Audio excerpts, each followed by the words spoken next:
The following program contains graphic descriptions of events including crime scenes of actual murders. Parental discretion is advised.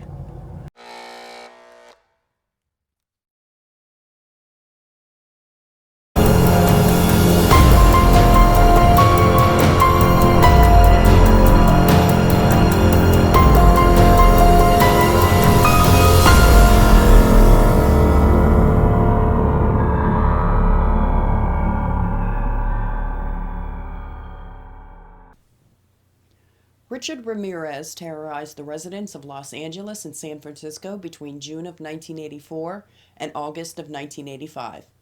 He was dubbed by the media as the Night Stalker. The judge in his case was noted as saying he was cruel, callous, and vicious, beyond any human understanding. Ramirez died awaiting execution. Richard Ramirez was born in El Paso, Texas in 1960. At the age of 10, he began doing drugs. He was hanging out with a cousin who just came back from the Vietnam War. He was taught by him how to kill. Ramirez also had problems at home with his father. His father was very abusive. Richard would escape the daily troubles by running away and sleeping in the cemetery. After witnessing his cousin shoot his own wife in the face after a domestic dispute, Richard moved in with his sister and her husband, Roberto. Roberto was an obsessive peeping Tom. Roberto would take Richard on his evening adventures. It was shortly after he started taking LSD and worshiping Satan.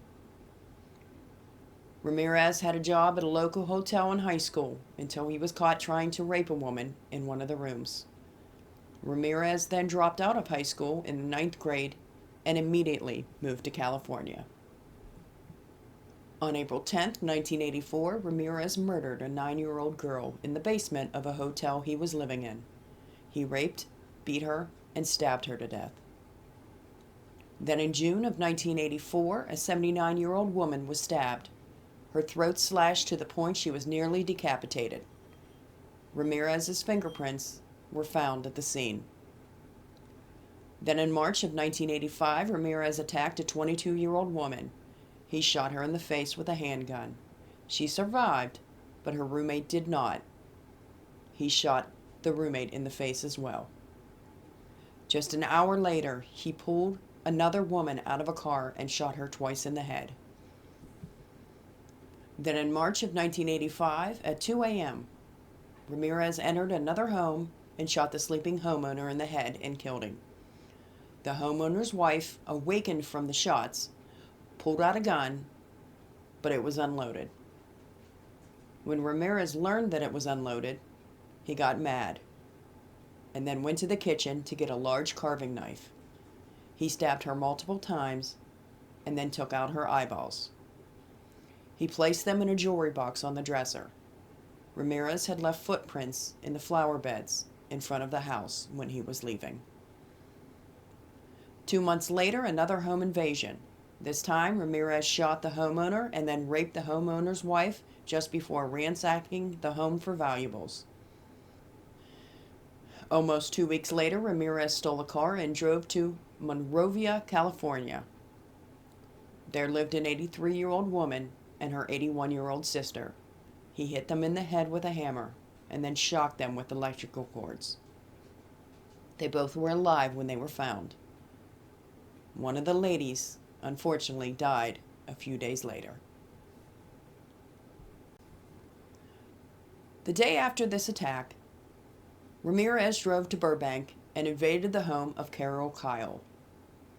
He held her at gunpoint and raped her, just after he put her 11-year-old in handcuffs and put him in the closet.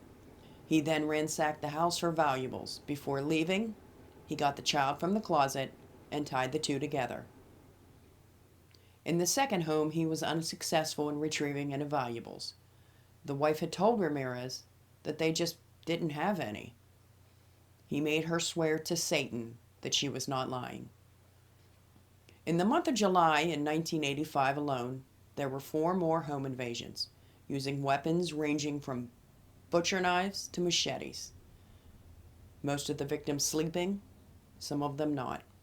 He soon fled to Los Angeles after watching the media coverage on the home invasions. He then traveled to San Francisco.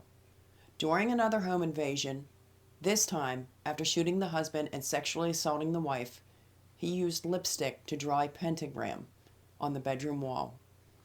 It also had the phrase, "Jack the Knife," written below it. Ballistics from the gun he was using was matching up all of the crime scenes in both LA and San Francisco. Also, after a leak to someone in the media about what evidence police had and things that they were looking for, Ramirez quickly began destroying evidence, such as his shoes. He also traveled back to the LA area about 80 miles south. It was there, during his next home invasion, he had told the victims he indeed was the Night Stalker. That was just before attempting to kill the man and sexually assaulting the woman. The woman was able to break free and call the police. She was also able to give a very detailed description of Ramirez. They also were able to lift fingerprints from the crime scene. It was then his fingerprints would positively identify who he was. Authorities then immediately released a mugshot and held a media press conference. It was there they addressed the Night Stalker. They announced,